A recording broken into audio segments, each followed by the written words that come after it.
Okay, so Nehru ji का birthday आने वाला है and it is his 125th birth anniversary on 14 November. Right.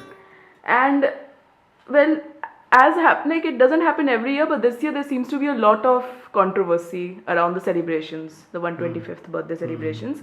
And generally also what I've talked to a few people and stuff around and on Twitter, Nehru doesn't seem to enjoy a lot of appreciation or even a certain sense of respect by the countrymen, because there seems to be a lot of discussion on him and about every aspect of his life, which may or may not have affected his political life.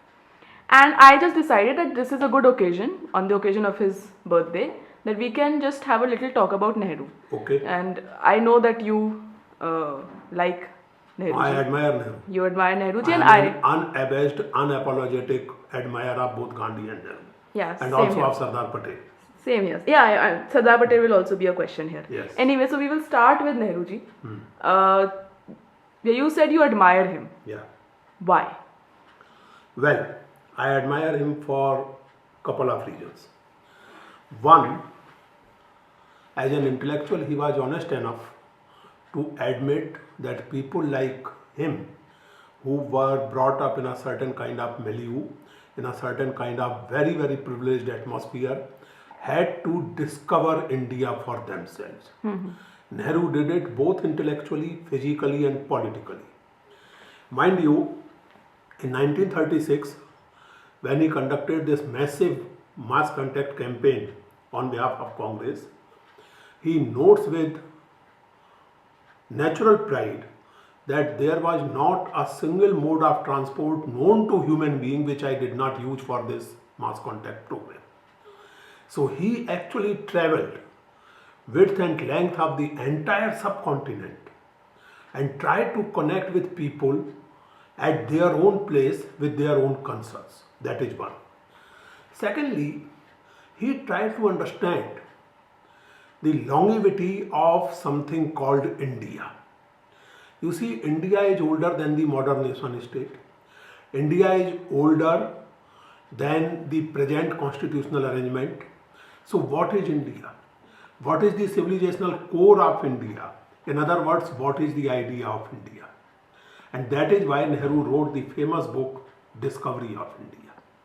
So he tried, and then as a political leader and later on as the first Prime Minister of the independent India, he tried to put things in place. He tried to create a modern nation state with having a critical relationship with the traditional idea of India, in which there were strengths, there were weaknesses, and like a self-confident nation, we had to confront our weaknesses, we had to build upon our own strengths, and we had to create a democratic and inclusive, a secular democratic republic which Nehru and his colleagues and even his critics, mind you, tried to construct. And that is why I feel deeply grateful to that generation of leaders, to use the contemporary idiom, to our founding fathers, which gave me and you a democratic country under the circumstances in which in 1947, when we decided to go for a democratic constitution,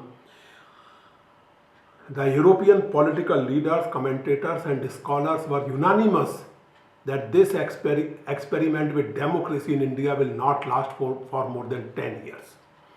The democratic India will be over in 10 years and they will come back begging to us. That was the fantasy of Mr. Churchill.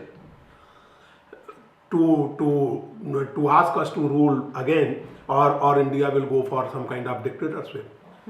Mr. Churchill is dead, I believe, for 50 odd years. May his soul rest in peace. Mr. Churchill is dead. Many people like him and their ideas are dead. India continues to be a democracy, and democracy to the extent that your generation can afford, without any fear of any kind of adverse impacts, not only criticize but, as you say, ignore and disrespect the contributions of Nehru, the first Prime Minister of India. This very fact, in fact, is a great testimonial to the faith of Nehru in democracy and his own attempts of creating India into a democratic society. What do you have to say about Congress? I mean, abhi tak to we were talking about general people. Congress forgetting Nehru's legacy and his ideas.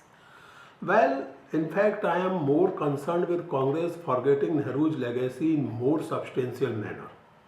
I am really not much bothered about this celebration or Yeah, that that's true. celebration. That's what I mean. Like they're doing it for the. But let us say, for example, on the question of secularism, Yeah. on the question of commitment to democratic values, on the question of choosing between modern kind of politics and the traditional conservative reactionary kind of politics. It is on these matters that Congress has surrendered. Congress has actually forgotten the legacy of Nehru.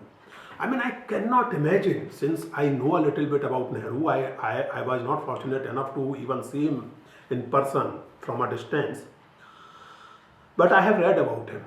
I mean, I cannot even imagine the anger, the irritation Nehru would have felt with a chief minister, with a Congress chief minister, defending or rationalizing the activities of Khap Panchayats in Haryana, which the last Congress chief minister of Haryana did, which Congress MP did. Nehru could not have imagined this. He was an uncompromising, as I told you, he was an uncompromising modern person.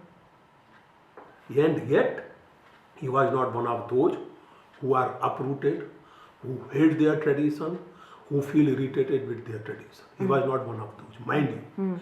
This is one of the great misconceptions about Nehru spread by all and sundry, that he was not Indian enough.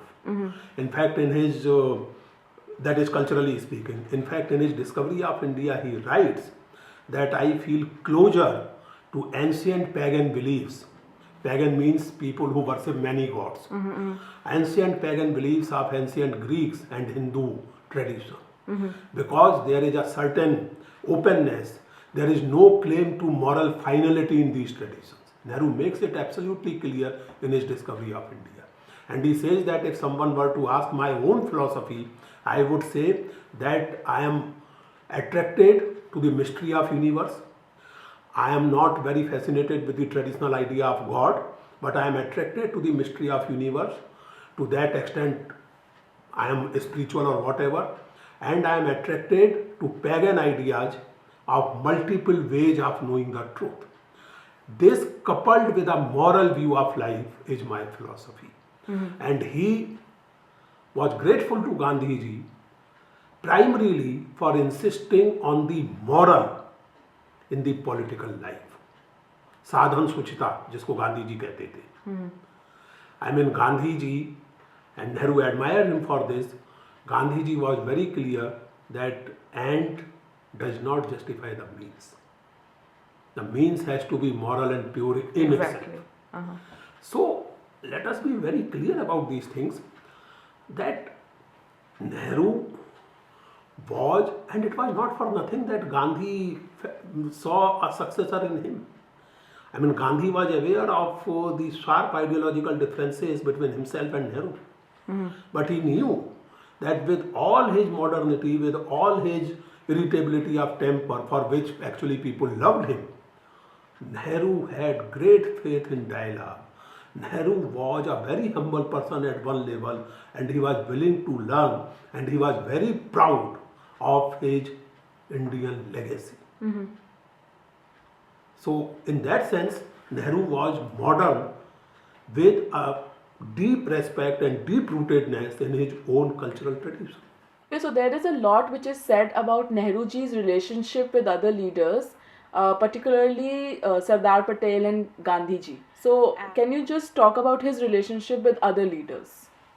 See, these people had a relationship which is probably going beyond the imagination, unfortunately, of your generation, where the difference of opinion is reduced to a personality clash, and sometimes even a violent clash. Yep. I'll give you an example. This is, I think, about early 30s. Nehru is writing a letter to Subhash Chandra Bose, Yeah.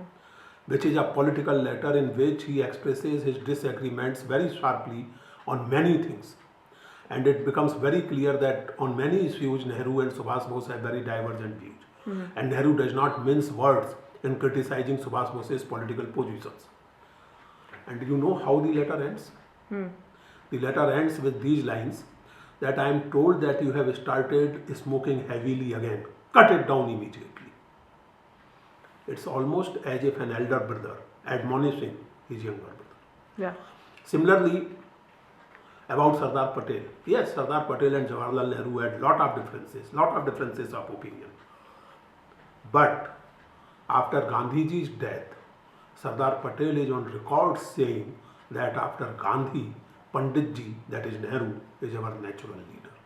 We have to follow him.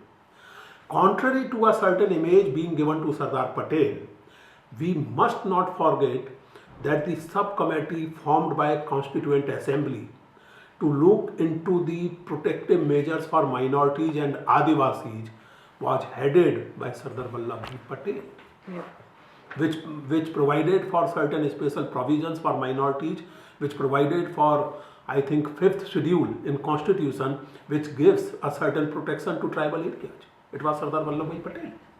Contrary to his image being constructed by certain vested interests these days. So, of course they had, you tell me one thing, how can you imagine a real healthy democracy if you do not have difference of opinion? They did not have a system, let me tell you, they did not have a system where the Prime Minister sits on a podium and his senior colleagues sit in front of him like schoolboys. Yeah, they all sat in this Baitak type So situation. that's the point I'm trying to make, and it was not Sardar Patel. There were people like Govind Vallabh Pant, Dwarka Prasad Misra, who could challenge Nehru on issues, Rajgopalachari. But everybody knew, even if they did not say it in so many words, everybody agreed with Mahatma Gandhi that Nehru's heart and his commitment to country is as clear as a crystal. Huh. And the future of country is safe in his hands. That is what Gandhiji told about Nehru. So there were differences of opinion. Between Gandhi and Nehru, there were huge differences. Particularly on Gandhi's idea of Hindu Swaraj and Gram Swaraj, Nehru had no patience for those ideas. And I think Nehru probably was at fault in not being patient with those ideas. Gandhi's ideas at first reading seem weird, but they need to be read very carefully. They need to be read as civilizational critique. And then probably we could have drawn some serious practical guidelines for the nascent Indian state. This, to my mind, was a mistake on part of Nehru. But nonetheless, the fact remains that the relationship between these leaders was of mutual respect, mutual accommodation, irrespective of their differences on issues of everyday politics or on issues of fundamental civilizational importance.